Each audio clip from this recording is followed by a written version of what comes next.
بسم الله الرحمن الرحيم. في ذكرى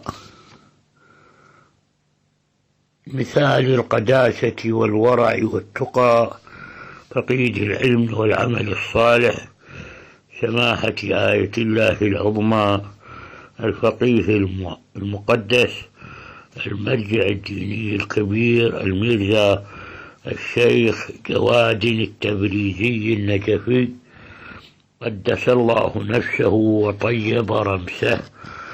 بحر الأبيات من الكامل، يعني وزنها من الكامل. حضرتني مع كثرة الأشغال والتصحيح لبعض الكتب فقهية وأصولية وصرفية ونحوية، وأنا غارق بها مع رمد في العين شديد من كثرة التصحيح، ولكن مع ذلك كتبت هذه الأبيات 10 أبيات، تلك 10 كاملة كما قال تعالى تبركا، وأرجو أن تكون حاوية إن شاء الله على اختصارها، إن شاء الله توفي بالغاية. قلت: علم الهداية والفقيه المرجع، والآية العظمى التقي الأورع. والآية العظمى الألف تختلس عند النطق لأنه التقاء ساكنين.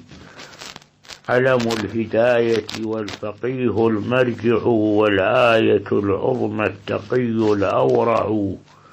من ذكره ما هب نفح نسائم، بشذا القداسة عابق يتضوع.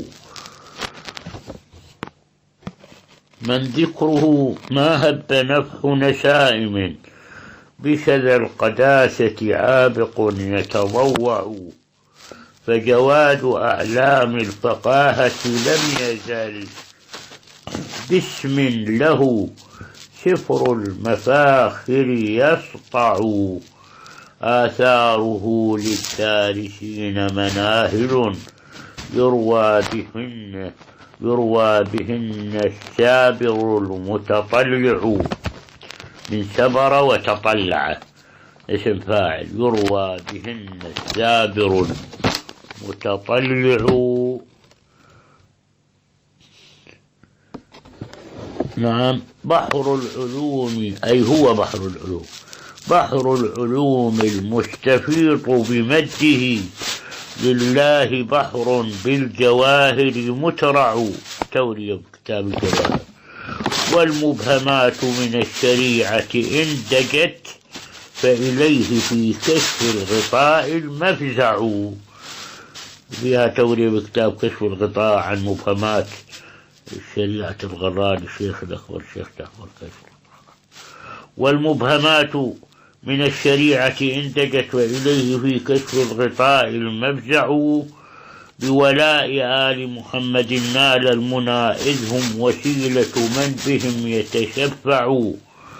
ولشيعة الهادين كان محجة، يأوي إليها كل من يتشيع. وبزهده الأمثال تطرب، مثلما هو في التقى والزهد فذ أروع.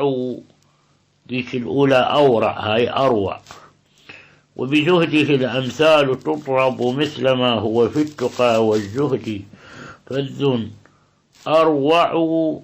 فهوائمح البركات تغمر رمسه. هذه جملة خبرية اللفظ إنشائية المعنى، دعاء يعني.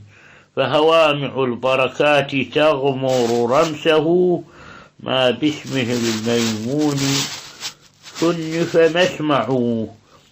فأعيد: فهوامع البركات تغمر رمسه، ما باسمه الميمون صنف مسمع.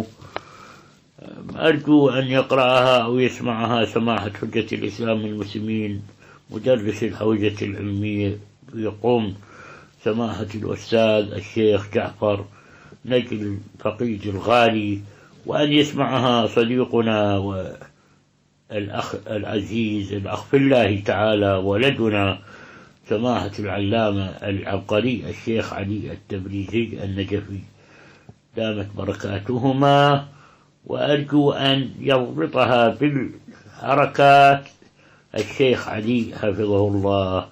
وأشكر الأخ والصديق الحبيب العزيز الأستاذ علاء الدين العبايشي على تنبيهي على هذه